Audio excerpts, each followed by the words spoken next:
afternoon, ladies and gentlemen. And it's going to be an exciting panel because I have a diverse panel from across all the categories. Sunitha ma'am is there from education industry. Then we have Vineet and Prashant. Vineet represents Titan and Prashant is from Ekaagra, brand that has CBTL.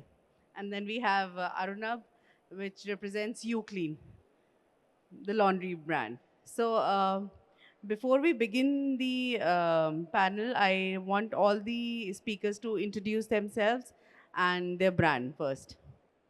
Good afternoon, everyone. My name is Arunabh, and I'm the founder of UClean, which is today one of the largest laundry and cleaning services brand in the world. What we do is we set up small micro format laundromats and dry cleaning stores, and we service customers, which includes a mix of retail as well as B2B, who are typically living in the neighborhood. We started in 2017. We started franchising in 2018. And today we have more than 900 stores across 250 cities and 10 countries. And what we feel is that this is one industry that is currently one of the fastest growing industries. So we are looking forward to expand this business further. And we are also there at this exhibition. So anybody who wants to get started in the laundry industry can meet us at booth number 810. Hello. Yeah, hi, I'm Vineet Reu. I look after the expansion for Titan brands. Titan, of course, has a diverse portfolio from jewelry to eyewear to watches and ethnics and also accessories. So I think it's a wide portfolio, and looking after all of them is an exciting proposition, and we are growing at a fast rate. So yeah, that's about me and the company. Prashant, over to you. Hi, good afternoon, everyone. So I represent a very interesting space, and I'm here to represent the brand, the Coffee Bean and Tea Leaf. And today in the country, we have about sub 50 stores, and then we are trying to scale the brand in the country in a way that we make it deliver memorable experience across the geography, and then create a space in which we can create an everlasting value. And the format that we are playing is company-owned stores and franchise stores, which is helping us to create more and more avenues, more and more partners. So happy to work together and grow the brand. Good afternoon. I'm Sunitha Nambiar. I'm the CEO of Kedman Global. I come from, of course, a very different space, which is education. We've been in the space of education for about 30 years now, and we have both Kunskapsskolan, which is a Swedish brand, and Manav Rachna, which is, of course, an Indian brand that have come together to create Kedman Global with the idea of going all across pan-India as well as abroad with the core idea of offering personalized learning as a means to achieve high academic outcomes. So I think that's where we are. We're just starting this journey as a franchise brand, but education is something that we know in and out because we've been in that for about 30 years now. Thanks for introducing yourself. We begin with Arunabh. As Arunabh represents UClean, and it's been more than a decade. 9 years. 9 years, yeah, almost to finish. So UClean entered a highly unorganized market when you started. So what gave you that confidence that time that this business could scale nationally? If you can, discuss. So I think while we were the first when it came to creating an industry segment, but in no way can we take the credit for creating the industry altogether. So laundry industry possibly is one of the oldest industries which maybe started at the same time as the civilization. But what eventually happened was that this became a very neighborhood dominated hyper-local business where you would have everyone would have a dry cleaning store or a laundromat in their neighborhood.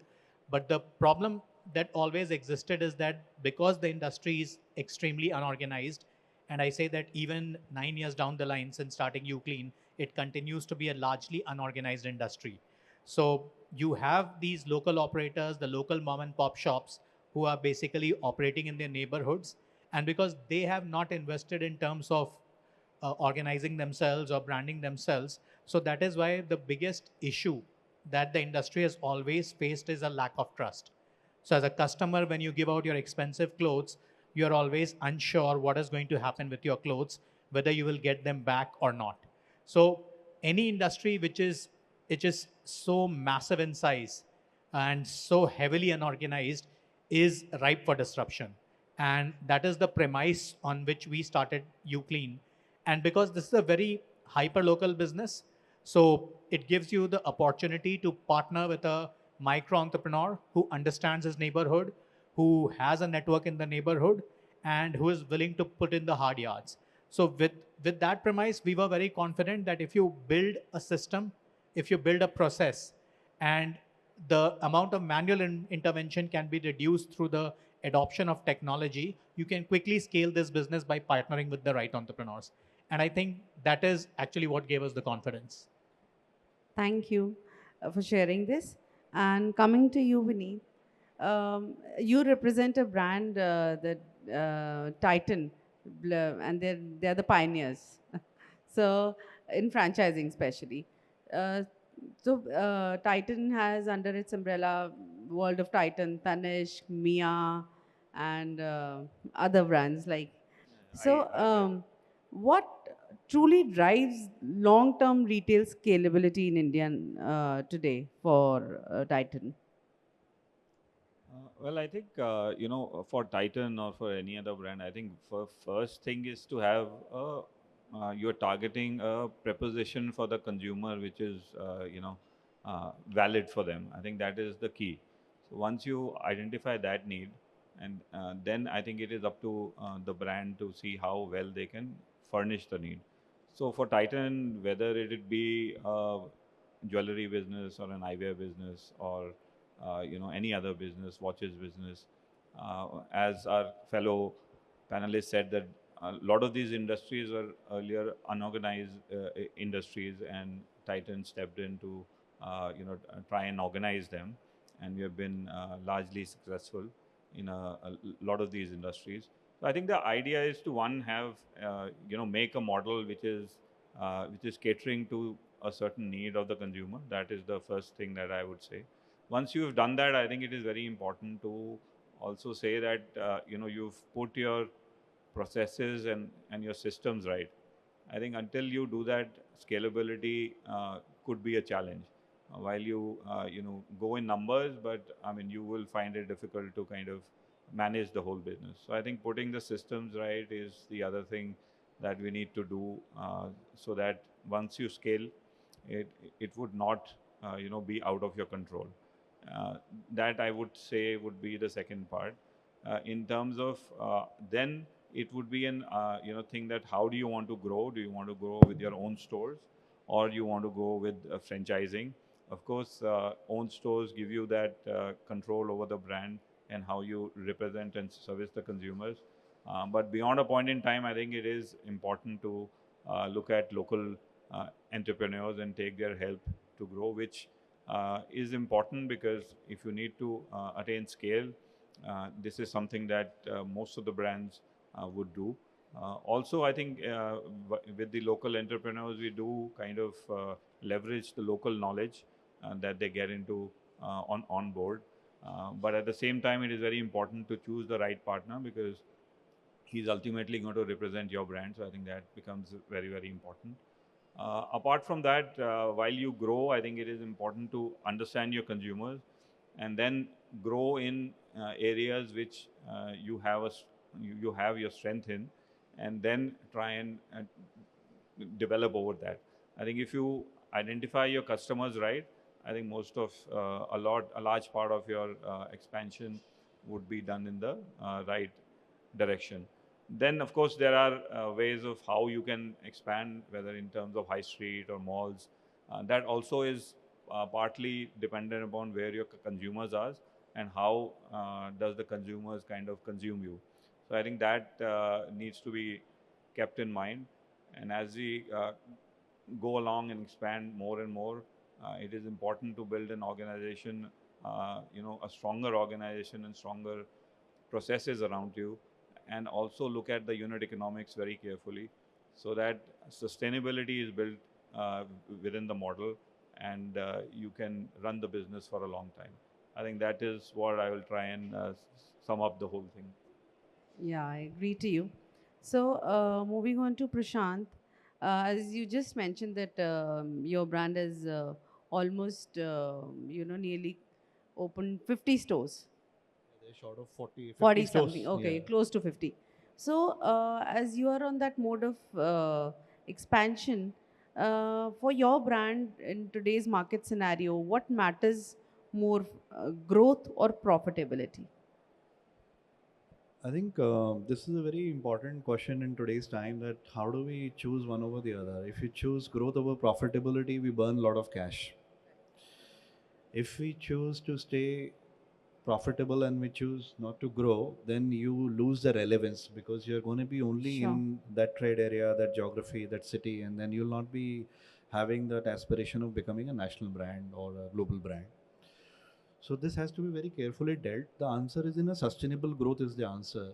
Till the time you reach and prove your model, which can work in different cities, which can work in different geographies, you have an intact supply chain, you have systems who can have control over operations, all of it is ready, then I think you're in a good spot. But the fair answer in today's time, when we choose one over the other, becomes very difficult. Today also, one thing that we see is investors are also not giving a big thumbs up when you choose to say growth at any cost. That's not the mindset anymore. So we have to be very wise when you look at making a choice when it comes to growth and profitability. The answer is sustainable growth is the right spot. Absolutely. Yeah, agree to you. Moving on to Sunitha ma'am, education system in India has actually evolved. In the last decade, I've seen lot of changes. Um, so, how will you see that? What key shift is actually redefining the education business in India today? I think the biggest shift that I'm seeing is expectations from the parents, Okay. from where it was very infra-centric Okay. to becoming a lot more learner-centric. At one time, education was, I mean, say when a parent went, they were looking at a fancy-looking building with all the facilities and all of that, and labs and sports facilities, which I'm not saying is irrelevant. It is. But at the same time, today, a parent is saying, what more? Um, do will the school provide for my child's growth outside pure academics, though academic rigor is important? Will they prepare them for the future, for a job and a career that will come up, which they don't know what is going to happen, let's say 15 years from now? They're also looking at skill building for children. What kind of life skills am I giving my child? What kind of global exposure am I offering my child? So there are a lot of questions that a parent today is asking schools, and the schools have to, cater to those demands, to those expectations. So there is a big shift from being very much a infra-based, pure academic model to a model that says, can I personalize the learning experience for my child? Is their well-being being considered as a very important part? Because today everybody is talking about student well-being when it comes to education and what it offers. So it no longer is narrow, it's much wider. And schools that don't cater to quality, to meeting parent expectations, to adjusting to the needs of the students themselves and their aspirations, I think will lose steam. I think that's what I see. Okay, that's amazing. Like we actually, the trend is shifting now. Yeah, it's broadened more. The horizon has increased. So coming back to you, Arunabh, as you've just mentioned that you are in 10 countries now. That's superb. I remember when I just joined Franchise India, and he used to be my colleague. But and it's actually amazing to see him growing. this way. So when you started and now as you are expanding, uh, when you expand across countries or cities, what actually mattered most for you because you're into services business, standardization or localization? Uh, so I think standardization helps you build the brand, Sure. but localization is what helps you build acceptance. Okay. And we have seen it across the world, even within India. Uh, when we started expanding early, we were predominantly restricted to the metro cities of India. Okay. So nothing really changed. You could use the same playbook and keep opening more stores, keep targeting similar customers. But the first, I would say, the first test for the brand came when we started moving into Northeast India. And that's when we realized that the clothes that people wear in Northeast India, while a lot of it is similar to what people in North India or West India are wearing, but you have something like a Meghala chador, which is something that we had never experienced before. So, and we actually made some very expensive mistakes. We damaged a few Meghala chadors before we realized that we will have to develop an independent SOP. We'll have to look at different detergents that can actually, because the Assamese and the Northeasterns are really attached to their Meghala chador. It keeps getting passed on during weddings, etc. So that was became a first reality check. When we moved to Africa, then again we realized that apart from the fact that a lot of garments would be different, uh, the languages are very different. So people in Ghana speak a different language, while people in Somalia speak a different language. People in Congo speak a different language. So while the technology remains standard, wherever you're expanding in the world, your base technology remains standard, but the way your technology interacts with the consumer, and that consumer could be a franchise partner, that consumer could be an end user, that language needs to change. Your base is the same, but a Somalian might understand the Somali language better than English. So a lot of changes purely from the UI UX was required as we started moving outside of India. Uh, in fact, we have recently launched in Mongolia, and this has possibly been our most difficult expansion in terms of the fact that we did not understand the culture, we did not understand the language. AI failed when it came to converting English to Mongolian.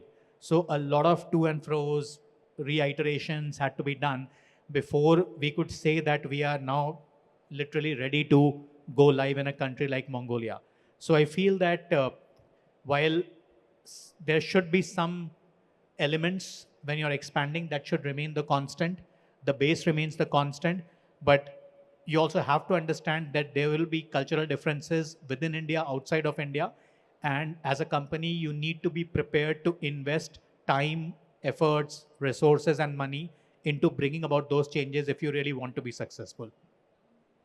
Sure.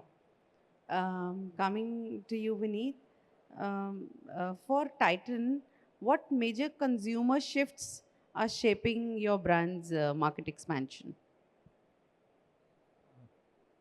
Yes, so you see, over the years, the consumers have evolved, and so have their needs.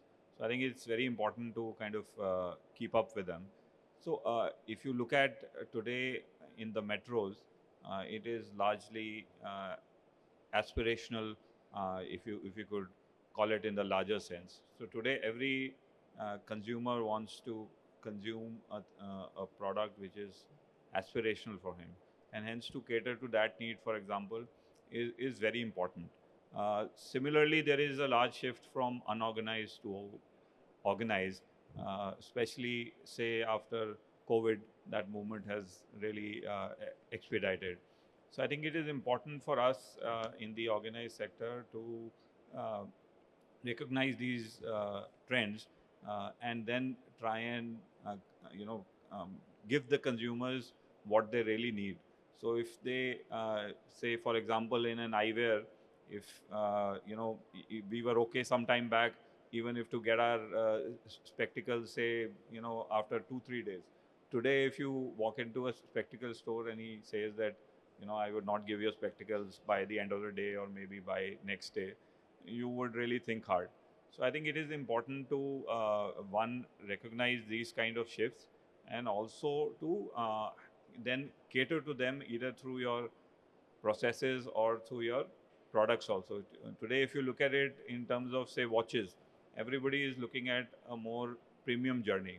So if you look at consumers who are trying to buy, for example, watches, they are looking at more premium uh, pieces which really can justify themselves maybe, and it's a gift for themselves, and it really explains what they stand for. So I think it's very important to do all these things right, and to be in constant touch with the consumers and the consumer base, and then take those feedbacks, and then evolve your products and services in the manner that the consumer today will be satisfied with them. So I think those are the things that I would want to bring it out. Okay. Um, for Ekaagra, how franchising has actually helped the brand to expand while maintaining the authenticity and trust of your brand. So I think franchising is a very carefully drafted art, and that comes from the power of systems that one has designed. Today, we have 100% control on the beverage quality across the estate, just because every single bean packet is kind of sourced, processed in a facility which is directly under the control of the brand. We make sure that the key ingredients are hand selected, approved through a very carefully quality check control process, and those are given out to franchisees so that we have 100% control on the beverage quality any day, any location, and any part of the country. So that's one. So that's, I would reiterate and sum it up. It's the power of design and systems that we put in place to make sure that the end product to the consumer is absolutely consistent every day, every month, every week. And that is the power of making sure that the customer experience is kept intact, whether it is delivered through a company store or a franchisee store. That should, from a consumer, they should not be able to distinguish between the two. That's the true power of franchisee, actually. Oh, great. Uh, to Sunitha ma'am, education is business is entirely different. It's not like F&B or retail, so it's very sensitive. So, how do you balance scale with local relevance and keeping standardization and SOPs apt? I completely agree. I mean, so we're a completely different space altogether. But I think the most important thing for us, at least at Kedman Global, is understanding what are the negotiables and what are the non-negotiables, right? So when I am looking at our academic program, which is the Kedman program, which talks about Kedman quality frameworks, we talk about the academy, which provides teacher training, for example. We have an entire plethora of Kedman tools, digital tools, which our students as well as teachers use. So we have a complete framework that talks about exactly how the student experience needs to be inside the school. So whether it is the quality of teachers that we are looking at, the kind of training that they need to have, the kind of leadership we want to be, to lead the schools. Now, they are all very, very important to the end experience of the student. And those for us are non-negotiables. And then, of course, you have the negotiables, which more fit into the local context in which the school is set up. So wherein, because of course, education being a state subject, there are state norms that drive it. There is also the fact that I cannot expect certain things to happen in Tamil Nadu, which I would happen to see in Gurgaon, for example.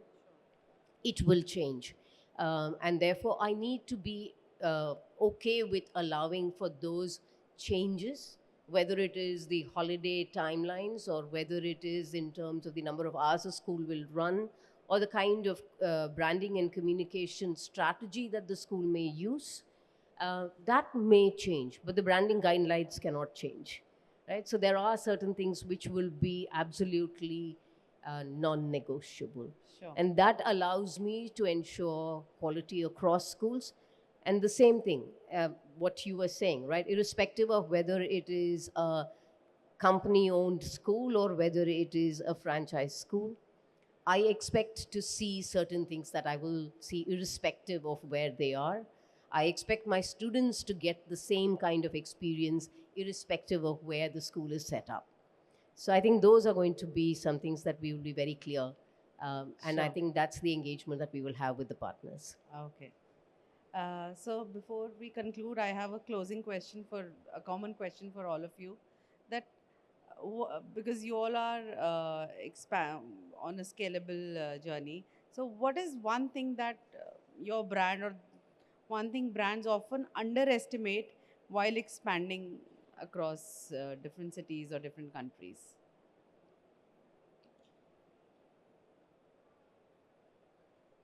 So I think one of the challenges that I have seen brands underestimate, and we have also been guilty of the same, is trying to treat all regions, all localities with the same lens, underestimating that India, within India also, you're talking about thousands of different micro markets.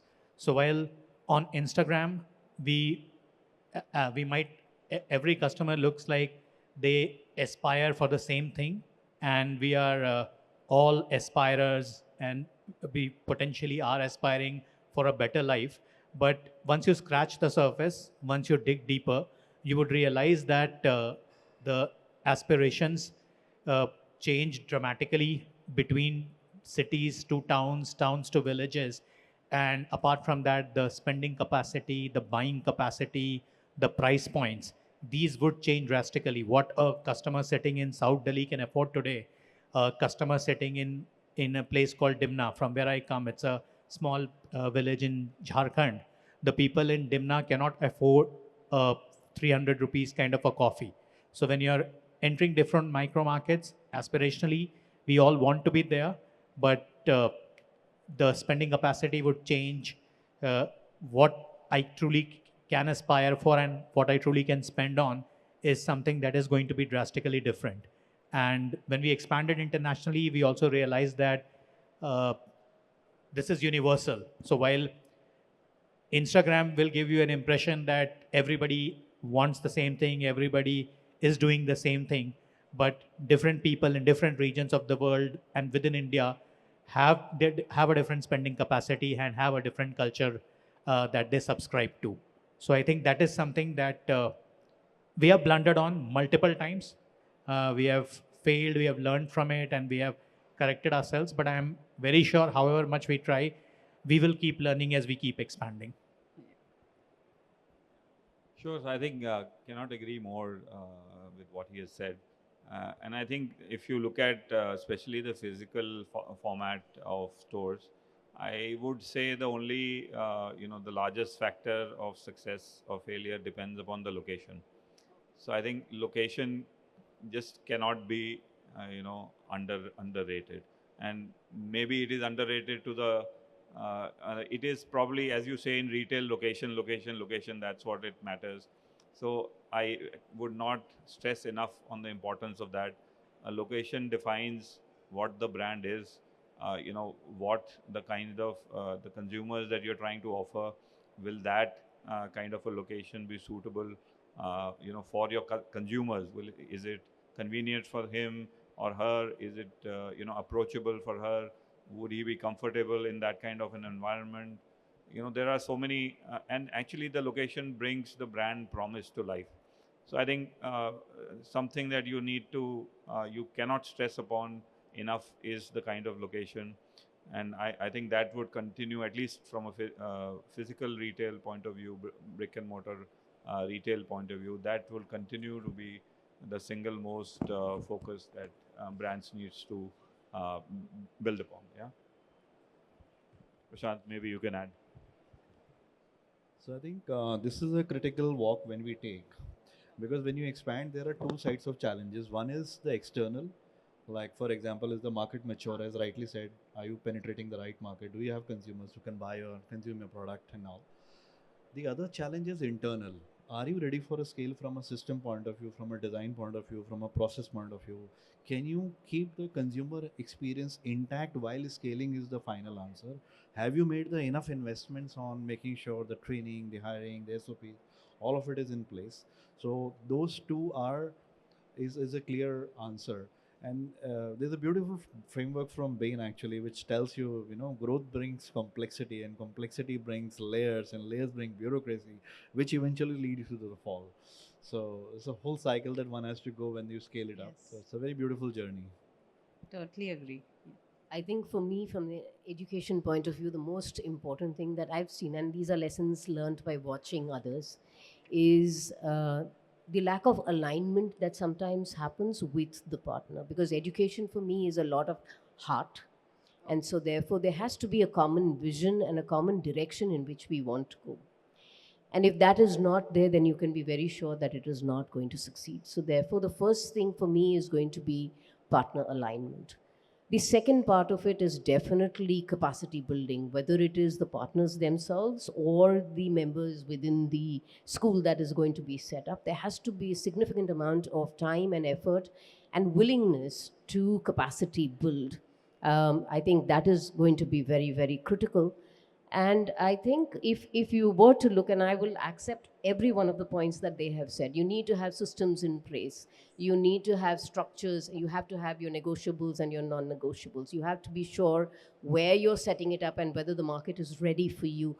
And especially with a program such as ours, which is very personalized and which is very unique in the India market today, it requires the right lionheart, I will say, to take this on, because education is a long-term investment. It's not something that you can see returns in a matter of a year or two. So you should be willing to go the long distance, is what I'll say. Absolutely. So before, can you please pass on the mic to him? The floor is now open for questions.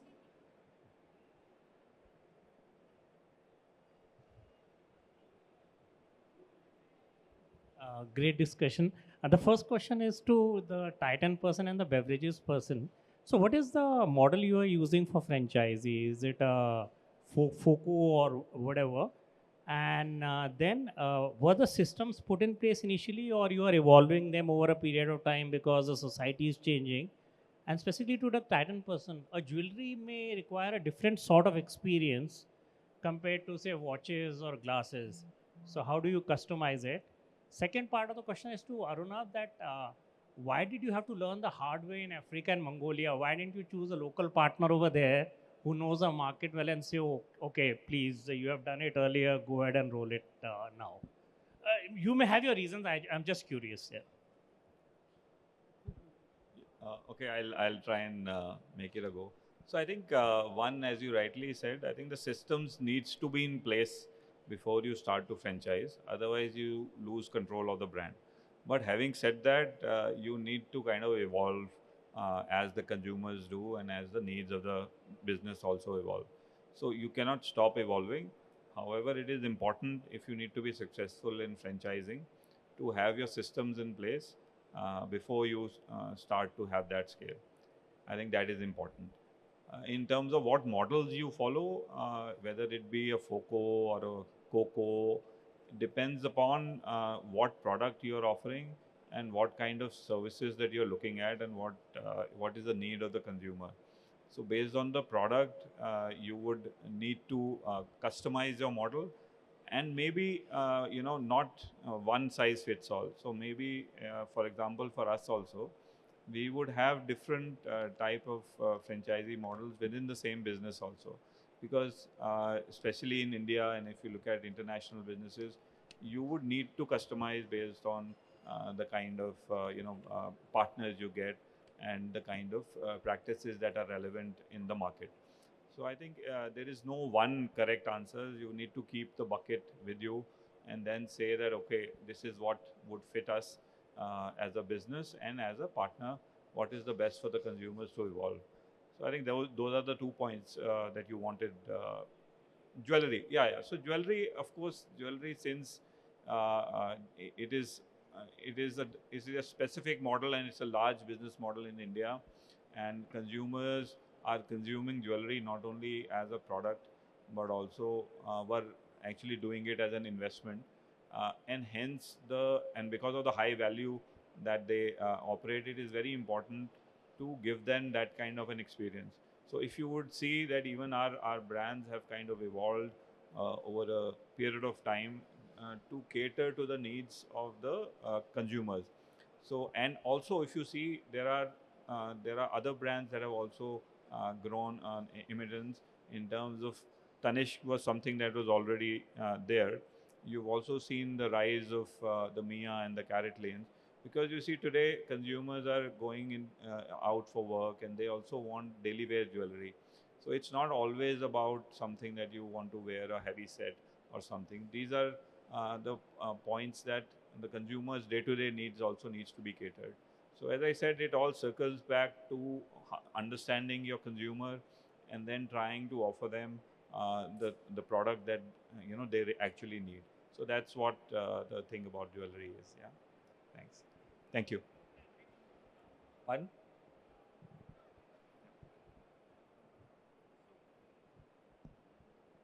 So to answer your question, we work on a model which is the master franchise model.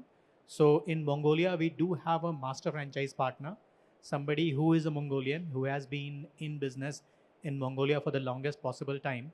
But Mongolia is a very interesting case study for us because uh, all the initial interaction happened via LinkedIn. So they reached out to me on LinkedIn. They expressed their interest in bringing UClean to Mongolia. And then, of course, I gave them the proposal. And all this, during this entire conversation, it happened so fast that there was no actual interaction. And everything happened over LinkedIn, and then they transferred $10,000 initially to confirm their interest. And then as we tried to push them to a call, I felt that something was not moving in the right direction. So I decided to travel to Mongolia. And when I reached Mongolia, and this was January minus 45 degrees centigrade, and that's when I realized that 98% of the Mongolians don't speak English. They don't understand English. And all the conversation that was happening thus far was happening through ChatGPT. And that became our biggest stumbling block. I stayed there for 15 days, but then what we realized that was the intent was absolutely there. They really believed in the laundry industry. They really believed in UClean, and we were only getting stuck at the language. So a lot of things were getting lost in translation.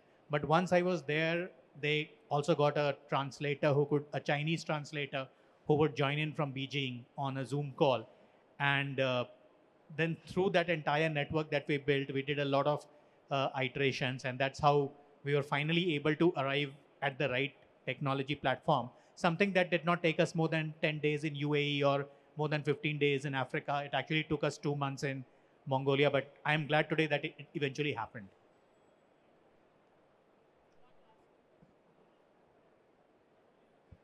Hello, my name is Aditi, and my question is for Ms. Sunitha. Uh, Education is fundamentally it's interpretative. It's diverse. So how do you ensure that it doesn't become a commodity? And when you navigate through different stakeholders, parents, teachers, the mid and senior level leadership, how do you ensure the value system remains? Because retail products on one side and the intellectual asset of the parents who are consciously critically investing in that, how do you ensure the values remain intact and the education does not become a commodity? Because the moment it does, we are shifting the whole generation. So I want to understand that. Thank you. Great question. I think that's been something that we have worked very, very hard to ensure that we don't see a gap, which is what I was talking about, right from picking the right leadership for the school.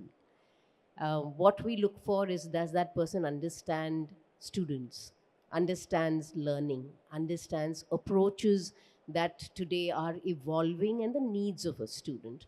I think those are something very, very important. I think it's also important that we find a leader who understands that empowering her team is equally critical, right? Because without that, any change that you want to bring in will become very transactional and not really coming from the depth of what needs to be done. Like you said, education is not the same as a retail store. So therefore, the approach is very, very different. So where we spend a lot of time when we start having our discussions with partners or prospective partners, because we really want to understand why they want to be in the education sector, what is their vision for themselves as well as for education, how do they align with us, and what are the values that they stand by, and whether they align with our values. Those are very, very critical for us. The second part of it is how much we are engaged with them, and that's going to be a constant engagement. So when I said that we have a framework which is non-negotiable, that framework ensures that students learn at their own pace. That framework ensures that students take ownership of their own learning. It ensures that teachers get trained. It ensures that students have goal setting and structures as a regular part of the way the school is set up. Right? So therefore, since we are very much a part of that journey, and we do audits, by the way, on a regular basis, we can be very assured, I'll say, that it can be done. I'll just take a minute and maybe answer your question on the Coffee Bean and Tea Leaf as a brand. So we have models which are ready for franchise, and we have existing sub-franchisees which are managing few outlets in the region like Punjab and Chandigarh, and they're doing a phenomenal job over there. So the model is ready for scale and growth. The question on the systems and designs, I'll answer in a slightly different way. When we say systems and designs, these are, treat them like a living being. They are ever evolving, right? So we have to constantly invest on that so that we own the consumer experience. And if you touch upon multiple small parts of the business, for example, we pick up design. No design will be relevant forever. You have to constantly upgrade those designs to deliver the experience that the consumer wants today. And that's the journey I'm talking about, that every year you need to reinvest on menus, structures, designs. Those investments has to be constantly done. One last bit on the structuring part, how this entity setup is going to be, majority of the stores will be run by company, which is going to be more than 50% of stores will be always run by company. So they are deep in the business, they understand the consumer better and help the franchisees to grow alongside. With that mindset, we want to bring the franchisees on board. Yeah. Thank you. I hope all your questions are answered. Yeah. So it was actually a very insightful session we had today. Thank you so much, all of you, for being here.